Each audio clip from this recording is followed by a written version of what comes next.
Kemper Profiler Tones and Talks, Season 2, Episode 14. With us again is Mr. Thomas Dill, who will get into the nitty-gritty details of another legendary guitar tone. And before we unveil who this is going to be about, here's the video.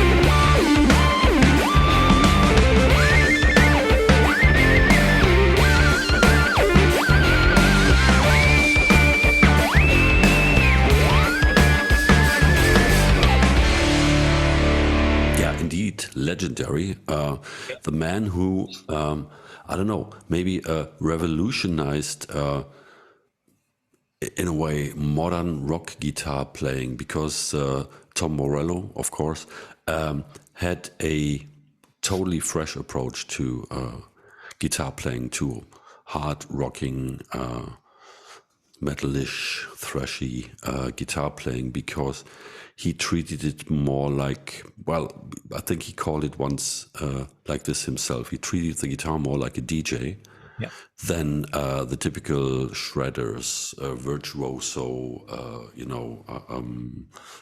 standard guitar playing approach, which would be normal, because he played with the kill switches and the weirdest noises and scratching and stuff like that. So yeah, scratching with the guitar.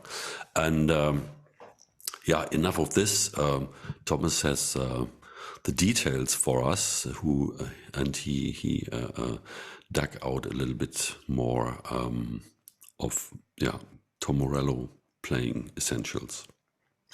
Yeah, he's an absolutely unique guitar player. So, what I found out from very much interviews, listening to him, he was influenced from the one side by the classical guitar heroes like Hendrix and everybody else, and Jimmy Page, or the riff gods.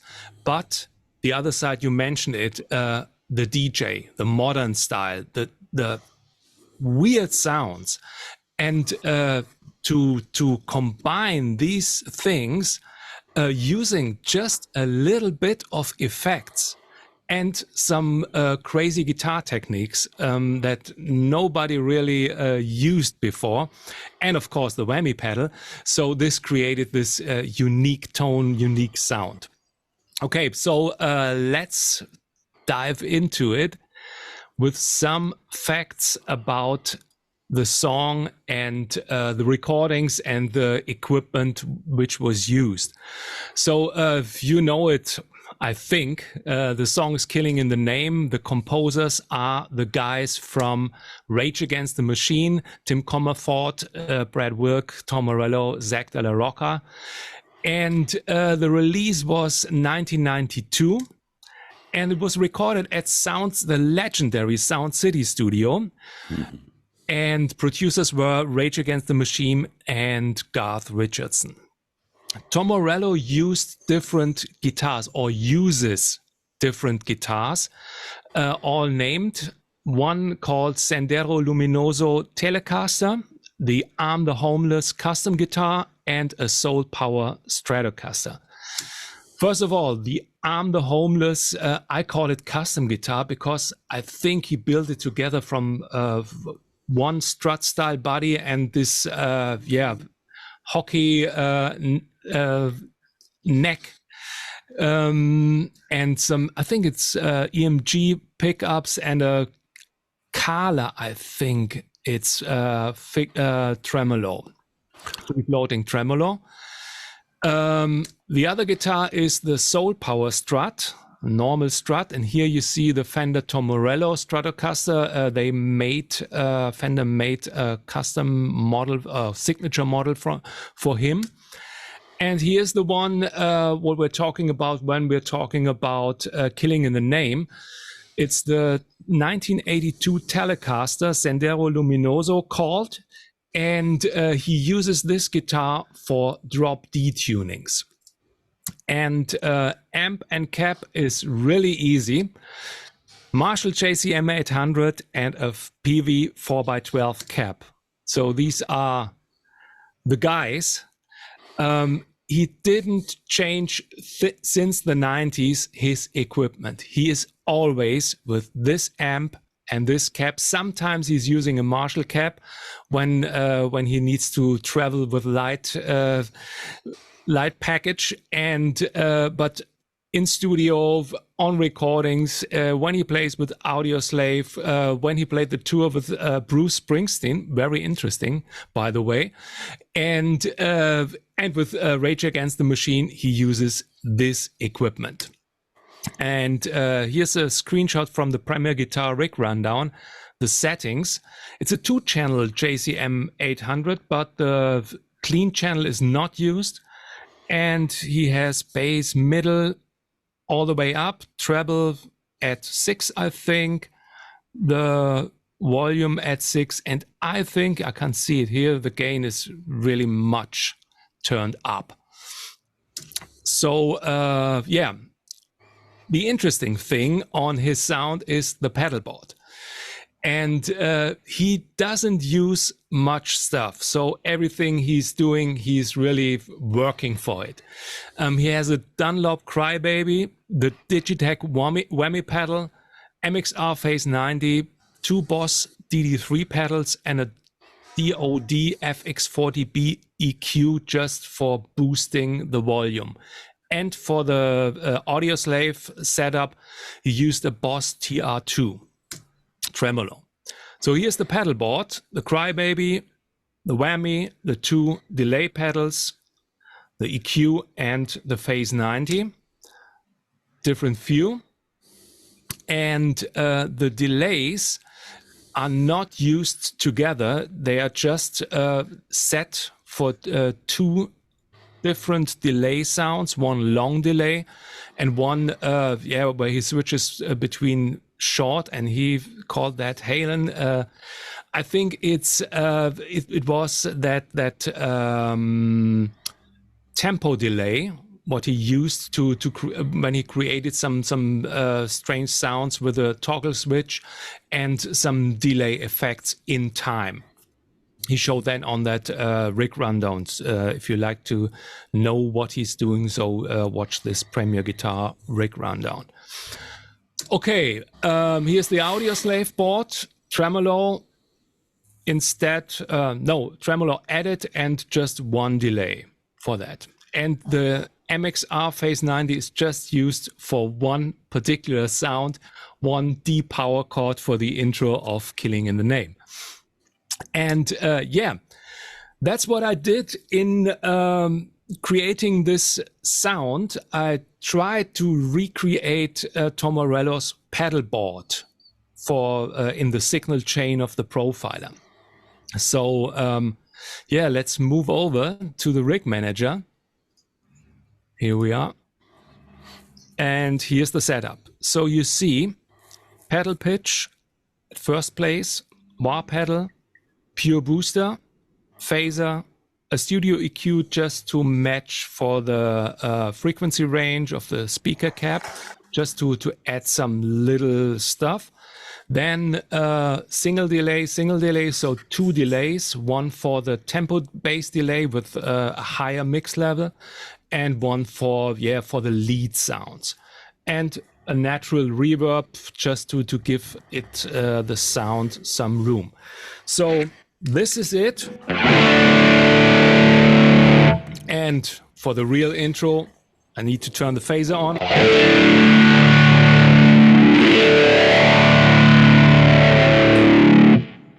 So here are the settings. It's set really slow. The rate is at 2.2 bars, depth at 7.8, and the mix level at 100%, and a 4-stage phaser. And this is just for the intro code.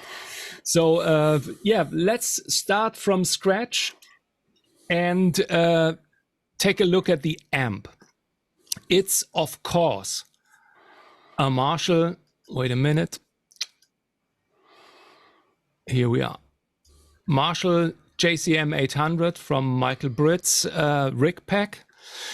And this is the sound, how it was made in the Legends Tribute Collection 1, 2, 3 pack. And for the video you just saw before, I changed it a little bit. I added the original tone stack and did some just small tweakings.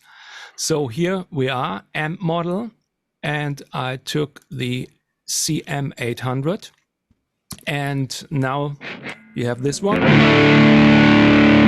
Nothing different, but when you see that the generic gain is at 6.1 and the gain is already at 10, I turn it at 10, and now the generic gain goes to 5. So this means this is the original JCM 800 setting with gain all the way up.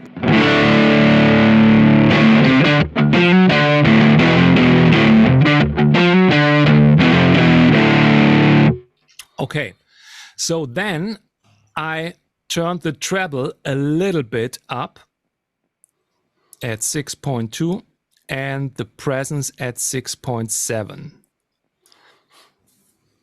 And this is the sound.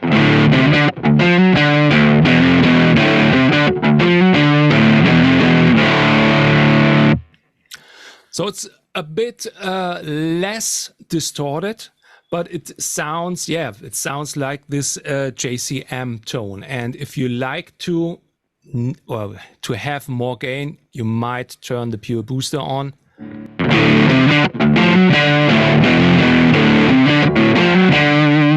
And you get a little bit more gain. And of course, if you use another guitar with humbuckers, you get definitely more gain. So this is the Tele sound setting. And okay, next one, natural reverb, just for some, yeah, room sound.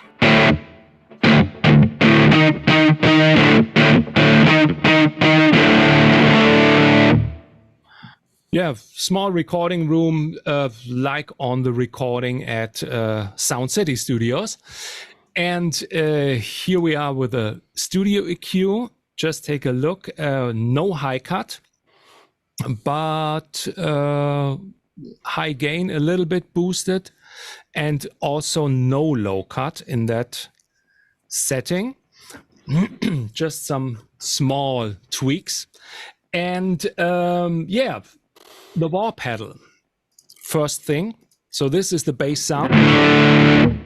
And the wah pedal is set to bypass at stop. So that means when I move the pedal, what I'm doing now,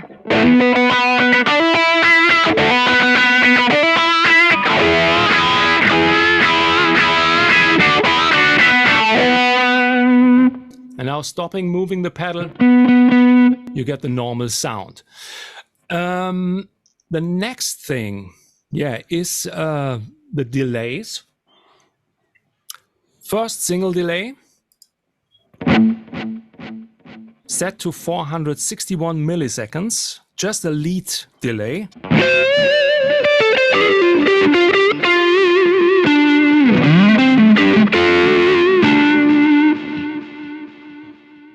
And the second delay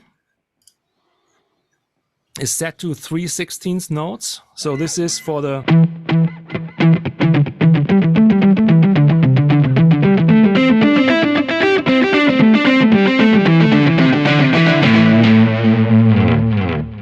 just to get this stuff.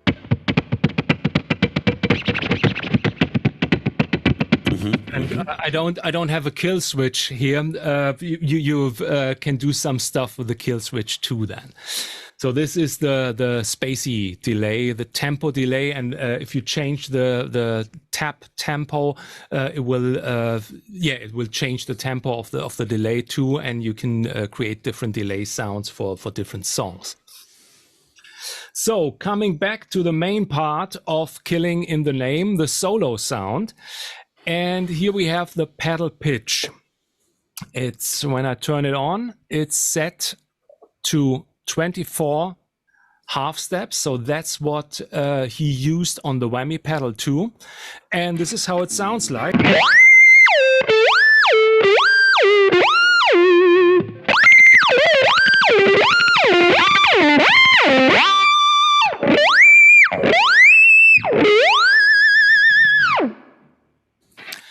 So it sounds when you listen to it, just soloed, it sounds really harsh and Mickey Mousey, but in the song context, it fits great and perfect. And the original old, I used one too at that time. I bought the first one, and it sounded really nearly the same. So it's quite a bit.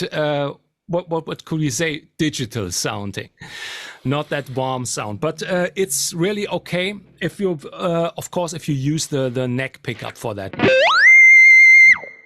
and it does everything.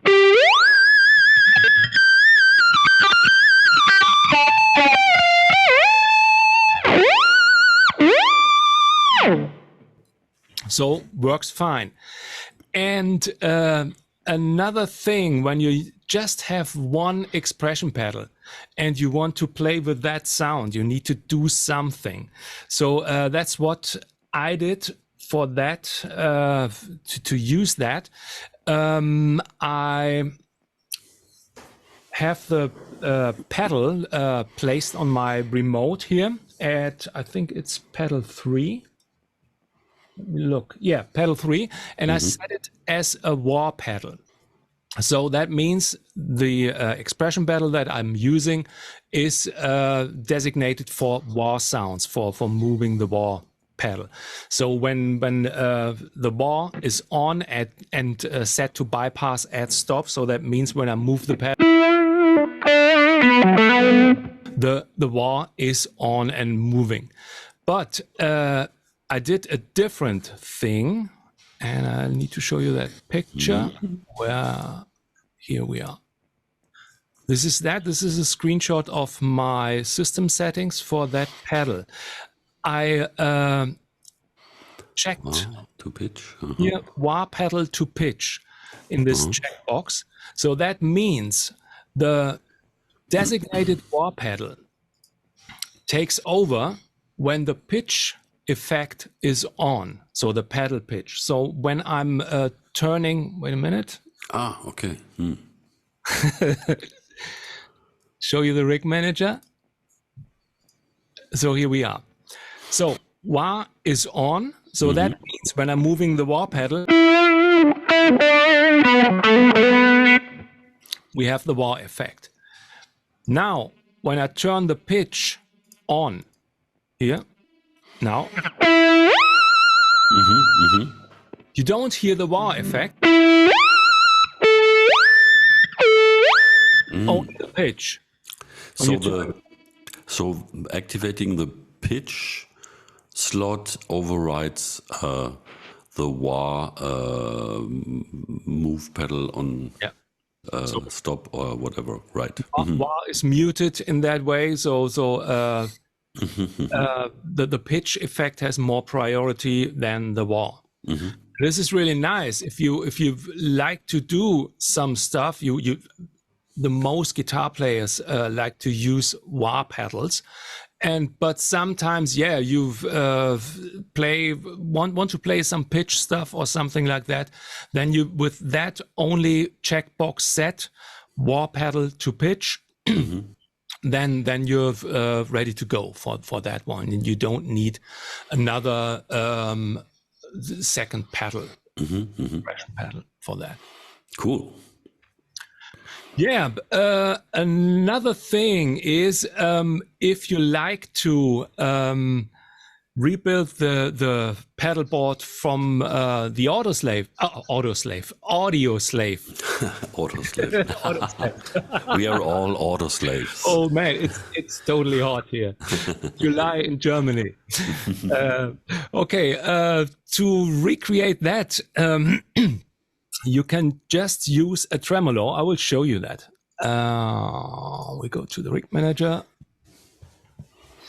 So the studio EQ needs to go away, and you go to chorus on that side here, chorus, and then tremolo. Maybe the fast one. It's for Like a Stone. Like a Stone, that's right. So yeah, there you go.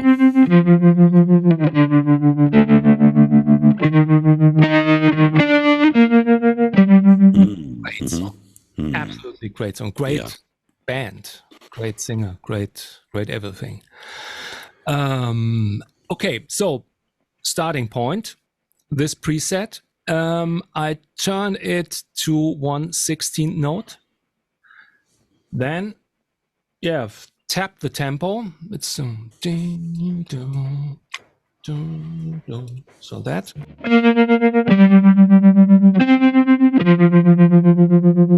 Coming close. The depth is at 10. I will turn that a bit down.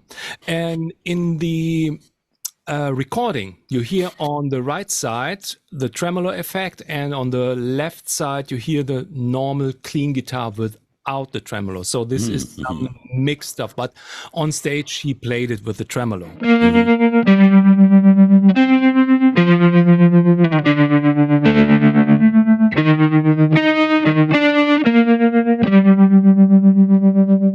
Maybe turning the volume knob on the guitar a little bit down.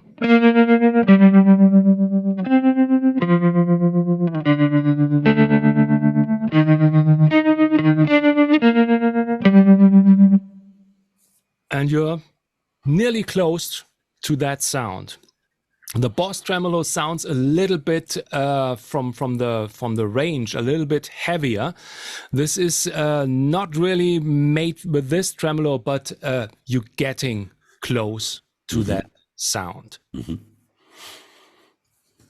So I just remember the time when this record came out, the first Audioslave album. Yeah, I tortured a full car with 4 people in it when we were driving to Bremen one night, and I had it on full blast, and everybody had to had to bear with it. Yeah, it's really a great band, and they played here in my hometown, and I wasn't there. Shit happens. Maybe that's good, because with all the utmost respect to Chris Cornell, and I was so devastated when I heard that he went away, moved on. I heard so many live recordings and videos where I thought he's not in the best shape, and this is sometimes hard to take, because when you're so much into a song, I don't know how it's with you, but for me, it's when I'm so much into a song, and then I hear a very sloppy freewheeling version of that, where the artists try to hide maybe that it's this commercial success, whatever, and stuff like that. I'm just imagining that might be the case. Then it hurts me always a little bit, and so there were performances where he was really shining like a star, and there were others where it was a little bit sloppy. So maybe as a vocalist, it's hard when you make some recordings and you are at, I think, 110%. In the range of your voice. He was singing very low in the verse and then going up in the chorus, and this is really hard to sing. Of course.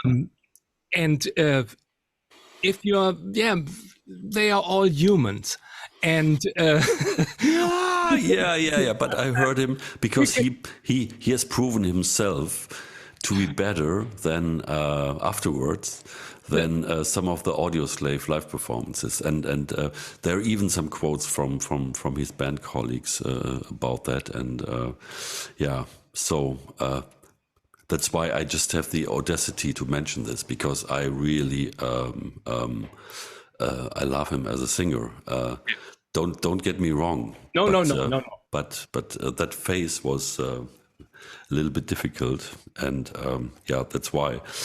And it's nothing worse than to have an experience like this if you're such a fan, and then the artist who actually created that tries to tear this down, tear the own tower that they've built, tear them down themselves to sometimes prove whatever. And later, especially with the acoustic tour, I don't know if you know that album, Chris Cornell. His solo albums. Yeah, and there was I don't find it quick enough now. There's this pure acoustic double album where he's playing a lot of Audioslave stuff, Soundgarden stuff, and some other stuff, and it's just amazing. He's alone in the theater, and I think every once in a while with a second acoustic guitar player, and he's just killing all these songs with his singing. So he was brilliant. Test of shapes doing that. Yeah. So rest in peace, man. And Tom Morello is really outstanding with his approach and his creativity on how to do things differently. And he's the guy, perfect guy of I don't change my equipment at all. Nothing expensive, just some stuff, and I think he knows every little corner of his pedals, of his amp, and how it sounds. It's really perfect. Yeah, this experience that he has with his equipment, and he might take this guitar and will sound all the same. Of course. His tone, it's his creativity and his style of playing. So the sound is just some tools, or the amp and the effects are some tools to get the stuff that he has in brain and body, and to create that. So it's really wonderful. I love that. That's really inspiring, indeed. Yeah, and again, try this at home, and try to treat your guitar in a different way at home, and also in the rehearsal room and on stage. So get the scratches and the kill switches and the whammy stuff, weird delays out, and the whammy stuff. Right. Okay. Well, Thomas, thanks again. Another very interesting insight, and we'll see you next time. Bye-bye. Bye.